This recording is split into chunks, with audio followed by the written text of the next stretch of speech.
Kalau saya punya uang untuk menonton sebuah show, sebuah pertandingan, atau sebuah film, atau apapun itu, sekali lagi kalau saya punya uang yang banyak dan bisa membeli semua fasilitas yang bisa saya dapatkan untuk mendapatkan sebuah kepuasan yang imersif, sebuah kemewahan, maka saya akan memilih sebuah tempat yang benar-benar nyaman untuk semua kepuasan itu, termasuk bagaimana cara saya menonton. This is getting exciting. Bukan dengan menggunakan teropong.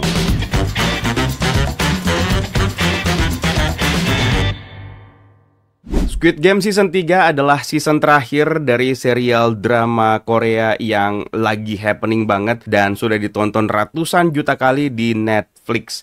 Dan series ini disutradarai oleh Hwang Dong-hyuk. Season terakhir ini melanjutkan kisah dari Sung Gi-hun yang diperankan oleh Lee Jong-jae yang merupakan player 456 yang akhirnya kembali ke arena permainan Squid Game setelah gagal memberontak di season kedua kemarin. Tersisa 60 pemain dengan permainan yang baru yang tentu saja belum pernah dimainkan oleh siapapun termasuk Sung Gi-hun yang merupakan pemenang Squid Game edisi sebelumnya. Tapi sebelum kita lebih jauh melangkah untuk membahas tentang Squid Game season ketiga ini, saya harus kasih spoiler warning terlebih dahulu buat kalian yang belum pengen mengetahui apa-apa tentang Squid Game season ketiga karena kalian mungkin belum punya waktu untuk menonton series ini. Yang jelas untuk season ketiga ini kita punya 6 episode yang akan menuntaskan semua cerita dari Squid Game dari season 1 sampai season ketiga. Bisa dibilang season ketiga ini adalah kesimpulan secara keseluruhan yang membuka kesempatan baru untuk kita melihat versi lain dari Squid Game. Sekali lagi spoiler warning buat kalian. Squid Game season ketiga sendiri mengambil latar tepat setelah kegagalan pemberontakan yang dilakukan oleh Sung Gi-hun di season kedua kemarin, di mana dia menyaksikan kematian sahabatnya di depan mata kepalanya sendiri yaitu Jung Bae, dan pengkhianatan yang menghancurkan misi mereka untuk memberontak kepada para Pink Guard dan penyelenggara Squid Game itu sendiri. Gi-hun sekarang berada di titik paling rendah dalam hidupnya sebagai pemain Squid Game, baik itu secara fisik maupun secara emosional, dan dia digambarkan sebagai sosok yang benar-benar rapuh karena rasa bersalah dan karena rasa trauma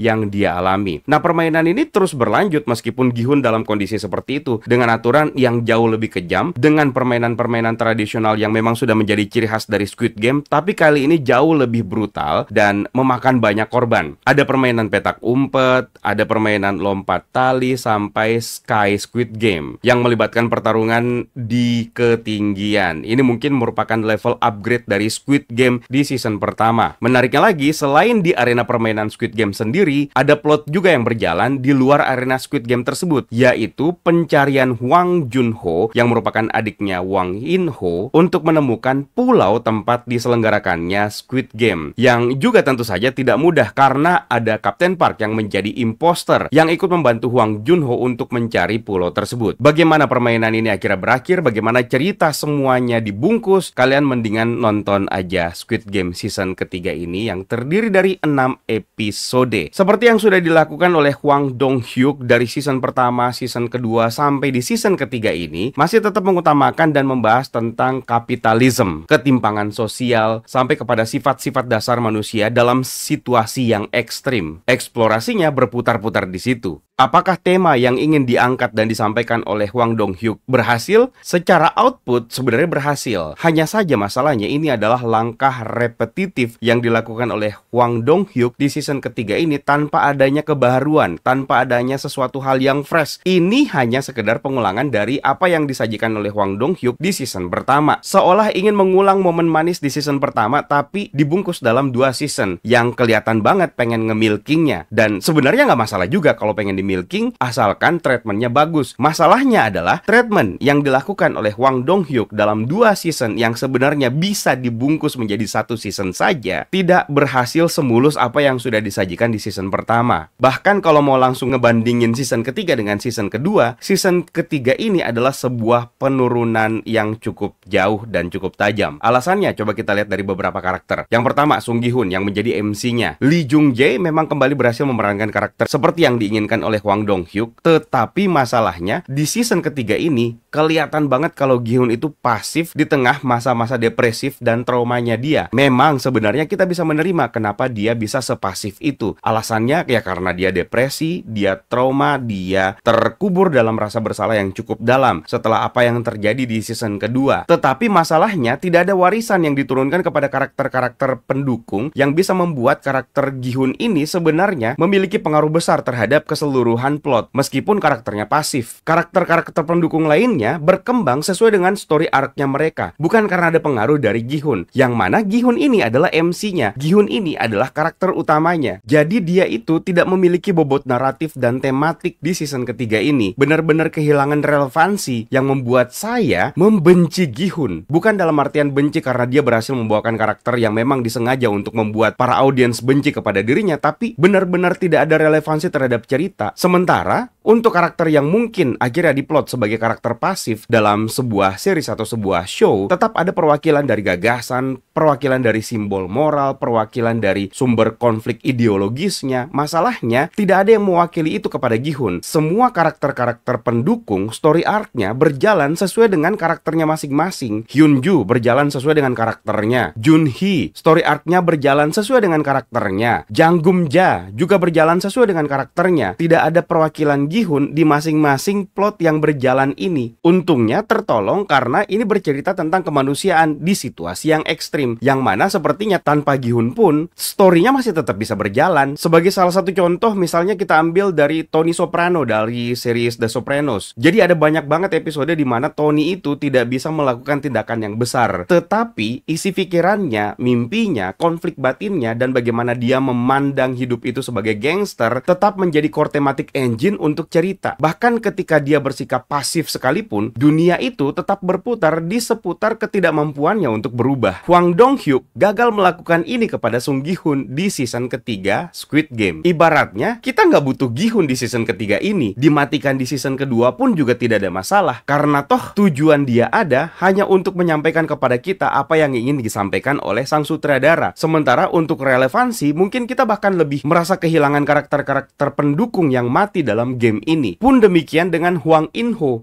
Bahkan Hwang In-ho tidak banyak mendapatkan screen time dalam season ketiga ini, yang mana itu adalah sesuatu hal yang sangat disayangkan karena di season kedua In-ho dan Gi-hun mendapatkan porsi yang sangat besar dan itu menjadi daya pikat cerita untuk season kedua kemarin. Sayangnya di season ketiga semuanya tiba-tiba kayak tidak ada pengaruh apa-apa dari season kedua kemarin. Tidak ada legacy yang dilanjutkan dari season kedua kemarin. Baik itu Gi-hun maupun In-ho yang diperankan oleh Lee Byung-hun sama-sama tidak memiliki daya tarik dalam season ketiga ini.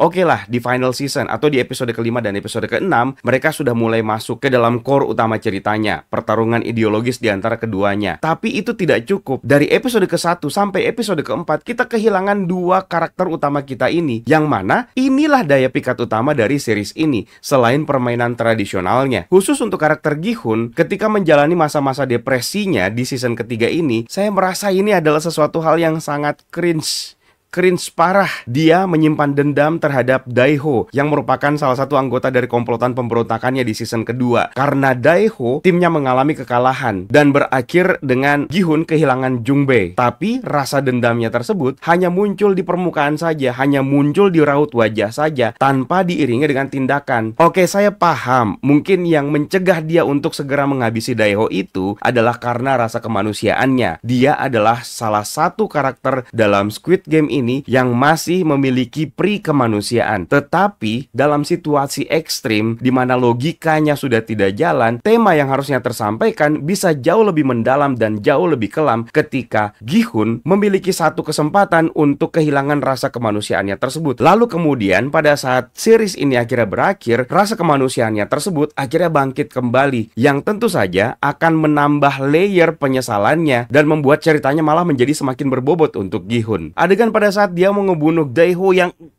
itu cringe banget, sumpah. Selain Gi-hun, yang juga menjadi masalah sebenarnya adalah Hwang Jun-ho yang diperankan oleh Wi Ha-jun. Meskipun dia berfungsi sebagai karakter pendukung yang berada di luar arena permainan Squid Game, tapi tanpa kehadiran Hwang Jun-ho pun juga plotnya masih bisa tetap berjalan. Pesan yang ingin disampaikan pun juga masih tetap bisa tersampaikan. Perkembangan karakternya tidak berjalan, bahkan perkembangan misinya juga tidak berjalan, stagnan di situ-situ aja. Kehadiran subplot dari Hwang Jun-ho Inho hanya untuk menambah-nambah durasi saja. Bahkan ketika ketemu dengan kakaknya, Inho, interaksinya pun juga cuma sebatas pertanyaan kenapa. Sesuatu hal yang kembali terulang dari season pertama. Ini bukan masalah dia berhasil atau tidak berhasil menemukan pulau, tapi dinamika yang dihadirkan di luar arena Squid Game benar-benar hambar. Tidak ada sesuatu hal yang menarik untuk diikuti. Terlalu berlarut-larut di situ-situ saja. Terlalu berlarut-larut dengan penyelesaian masalah dengan Kapten Park dan pencarian di situ-situ saja. Yang jauh lebih parah lagi sebenarnya adalah karakter Namgyu dan Minsu. Namgyu sejak kehilangan Thanos, dia jadi bukan siapa-siapa. Dia bahkan beberapa kali berusaha untuk menjadi seperti Thanos, tapi hasilnya yang ada cringe banget. Namgyu tidak pernah bertumbuh menjadi satu karakter yang utuh, satu karakter yang stand alone, yang tidak perlu bergantung sama orang lain. Tapi dalam season ketiga ini, dia kembali menjadi karakter yang terlalu bergantung kepada Myunggi. Yang di season kedua kemarin, ketika bersama dengan Thanos, Namgyu selalu membuli Myunggi. Untuk dinamika cerita sebenarnya bagus-bagus aja, tapi untuk sebuah karakter,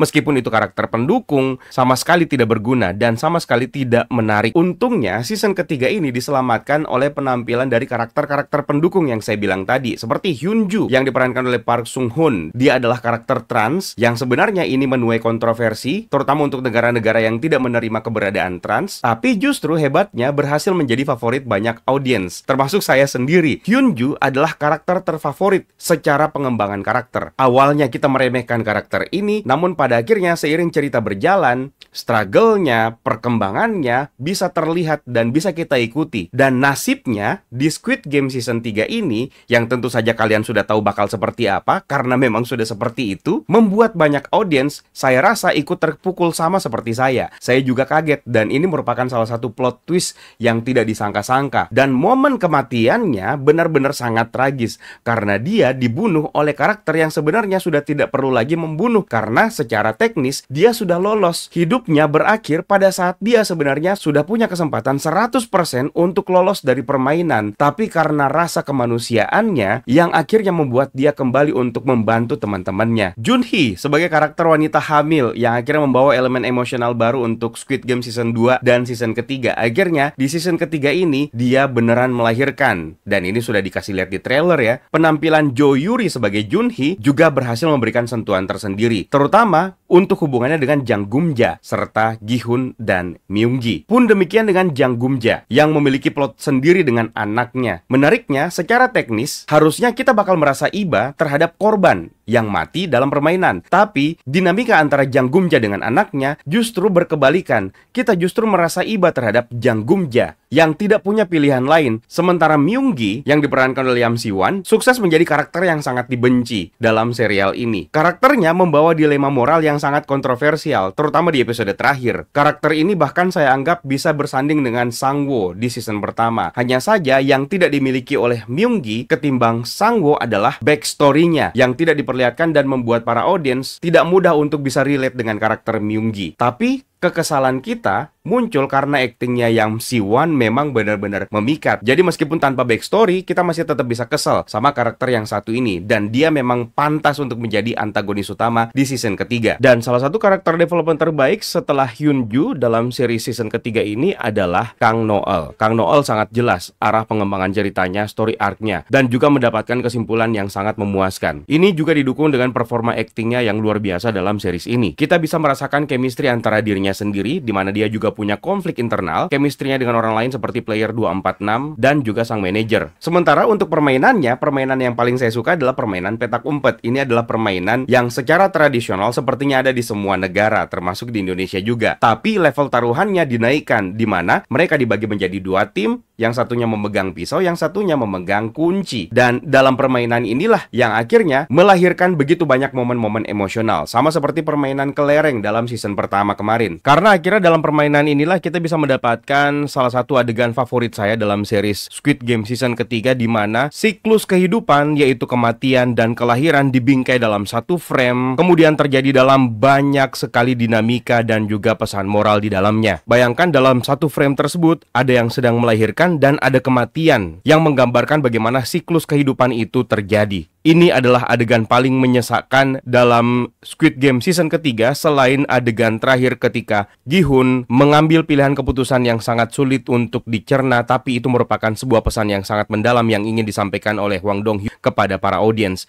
Karena pada saat adegan ending tersebut, Gi-hun tidak hanya sekedar berbicara dengan para VIP, tapi juga berbicara dengan kita karena Gi-hun memang sedang breaking the fourth wall. Yang paling busuk adalah permainan lompat tali. Memang benar, permainan ini mematikan, tapi tanpa ada dua boneka yang menjadi highlight utama dari trailer maupun dari post credit scene season pertama season kedua kemarin pun juga tidak jadi masalah. Kedua boneka ini hanya gimmick untuk permainan petak umpet, karena yang paling mematikannya adalah talinya doang. Mereka tidak bergerak sama sekali, berbeda dengan permainan red light and green light di mana sang boneka perempuan ini membunuh semua peserta yang goyang, yang bergerak. Tapi dalam permainan ini mereka cuma dipajang hanya untuk menakut-nakuti, dan saya anggap sebagai gimmick belaka. Sebenarnya level mematikannya jauh lebih mematikan level permainan jembatan kaca di season pertama. Harus dinaikin untuk season ketiga ini sebagai finale. Sementara untuk Sky Squid Game yang menjadi permainan terakhir dari season ketiga ini juga levelnya dinaikkan. Bukan cuma sekedar levelnya, tapi permainannya justru dinaikkan di atas ketinggian. Permainan yang sebenarnya sangat sederhana, tapi level permainannya bukan hanya dinaikkan secara segi ketinggian, tapi taruhannya pun juga dinaikkan dengan cara yang menurut saya sih bagus banget.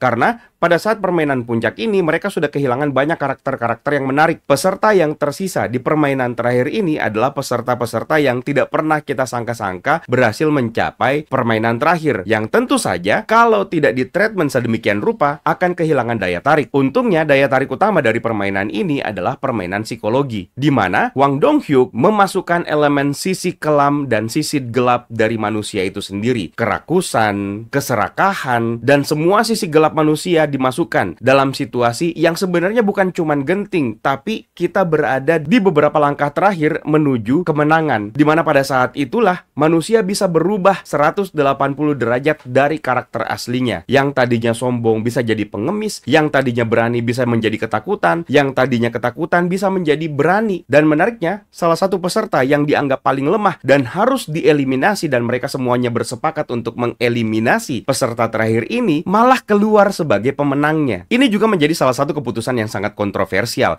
ketika karakter tersebut akhirnya dimasukkan ke dalam permainan. Sama seperti bagaimana kita dikejutkan di season kedua ketika In-ho akhirnya masuk ke dalam permainan. Tapi yang ini jauh lebih kontroversial. Selain itu masih ada beberapa efek visual yang sebenarnya bisa dibilang belum di finishing dengan baik, tapi sebenarnya tidak begitu mengganggu pengalaman menonton kita, terutama kita menontonnya di layar kecil saja. Sementara palet warna yang digunakan itu jauh lebih kelam, lebih kelabu, dan jauh lebih dingin, yang sebenarnya itu juga ada artinya karena ini mencerminkan tentang keputusasaan, tentang kerusakan sistem. Tapi satu hal yang hilang adalah kita kehilangan musik ikonik. Kalau di season pertama kita mendapatkan lagu Red Light and Green Light, di season kedua kita punya lagu Mingle Song, di season ketiga ini apa? Nggak ada sama sekali. Tidak ada lagu yang benar-benar memorable, yang bisa diulang-ulang, yang benar-benar meracuni telinga kita. Tidak ada. Tadinya saya berharap lagu dari Lompat Tali yang akan diulang-ulang dan akan sangat akrab di telinga kita, tapi ternyata juga tidak sama sekali. Itu adalah salah satu elemen khas dari Squid Game yang akhirnya hilang di season ketiga ini. Dan yang terakhir yang menjadi keluhan utama saya adalah VIP. Keluhan ini bukan hanya hadir gara-gara season ketiga, tapi sejak season pertama. VIP adalah elemen dari Squid Game yang saya rasa tidak perlu ada. Kalaupun ada, nggak perlu pakai orang barat, nggak perlu pakai orang yang berbahasa Inggris, pakai orang Korea aja juga nggak apa-apa. Kenapa? Dialognya cringe, ADR-nya kadang berasa tidak sinkron dengan gerakan mulut, dengan gerakan tubuh, dengan gesture, dan bahkan naskah dialognya terasa berlebihan. Tanpa ada VIP pun, cerita masih tetap bisa berjalan. Cerita bahkan jauh lebih indah. VIP adalah elemen dari series ini yang tidak perlu ada. Di awal video ini tadi saya bilang kalau saya punya duit untuk membayar sebuah pengalaman menonton yang imersif, yang megah, yang mewah, maka saya akan memilih tempat yang benar-benar bisa membuat saya terlayani dengan apa yang ingin saya dapatkan. Bagaimana caranya kita mendapatkan sebuah tontonan yang imersif ketika kita menonton pakai teropong dari kejauhan, alih-alih menggunakan teknologi canggih yang bisa dimanfaatkan oleh VVIP untuk mendapatkan sebuah sebuah layanan yang benar-benar istimewa. Ditambah lagi mereka bisa mendengarkan semua percakapan dari para peserta tanpa kita tahu, tanpa kita lihat di situ apakah ada speaker kah atau apakah, yang bisa membuat kita tuh percaya bahwa mereka memang mendengarkan setiap desahan nafas dari para pesertanya. Ini adalah bagian yang paling tidak masuk akal dan paling tidak saya sukai dari semua season Squid Game. Kalaupun ini dihilangkan dari seriesnya, justru akan jauh lebih baik, tidak mengganggu pengalaman menonton kita. Apalagi sejumlah adegan transisi, mulai dari transisi dari gamenya terus beralih ke VIP, itu bukannya malah memperkuat intensitas, malah merusak intensitas itu sendiri. Dan apakah series ini akhirnya berakhir? Kalau secara regional, harusnya ending dari Squid Game season ketiga bisa dikatakan ini sudah berakhir. Tapi untuk region yang lain, tentu saja tidak. Karena memang sudah sejak lama kita mendengarkan bahwa Hollywood berniat untuk membuat Squid Game mereka sendiri. Plantingannya ada di ending season ketiga ini. Karena ada penampilan cameo dari salah satu bintang besar yang pernah berperan sebagai Hela dalam film Thor Ragnarok. Dan ya, kalian saksikan sendiri seperti apa perannya di ending season ketiga ini. Kita bakal bahas lebih dalam lagi untuk season ketiga Squid Game ini, tapi di video yang terpisah ya. Mungkin ada yang pengen istirahat dulu setelah nonton 2 episode terus lanjut lagi, maka saya berikan kesempatan dulu untuk kalian untuk menyelesaikan season ketiga ini. Bahkan kalau perlu rewatch dulu season 2, disambungin ke season ketiga. Karena menurut saya sebenarnya ini bisa berakhir di satu season saja. Terlalu banyak adegan yang terlalu panjang yang harusnya bisa dirapetin dan bisa menjadi satu season aja. Tidak perlu sampai 3 season seperti ini. Toh juga season 3-nya kalau secara grafik itu menurun tajam. Tapi bukan berarti season ketiga ini tidak bisa dinikmati, karena banyak momen-momen yang menarik yang masih tetap bisa kita nikmati, meskipun momen memorable tersebut bukan datang dari karakter utama, tapi dari karakter-karakter pendukungnya. Tapi yang perlu saya ingatkan adalah hati-hati dengan ekspektasi kalian. Jangan tempatkan ekspektasi kalian terlalu tinggi yang akan membuat kalian malah marah-marah terhadap season ketiga ini. Diresonansikan dengan logika cerita. So, itu dia pembahasan kita untuk Squid Game season ketiga kali ini. Untuk kalian yang sudah menonton series ini, silahkan tuliskan komentar kalian di kolom komentar di bawah seperti apa pendapat kalian untuk season ketiga ini. It's time pamit sana out, my name is Eka, stay safe and until next time. Harus duduk di kursi empuk untuk jatuh cinta pada cerita, walau layar jauh dari mataku, setiap frame tetap bicara. Ku beri semua, bukan setengah hati, satu ulasan satu nyawa ku bagi, lewat sinyal yang kadang tersendat, ku kirim cinta yang hangat.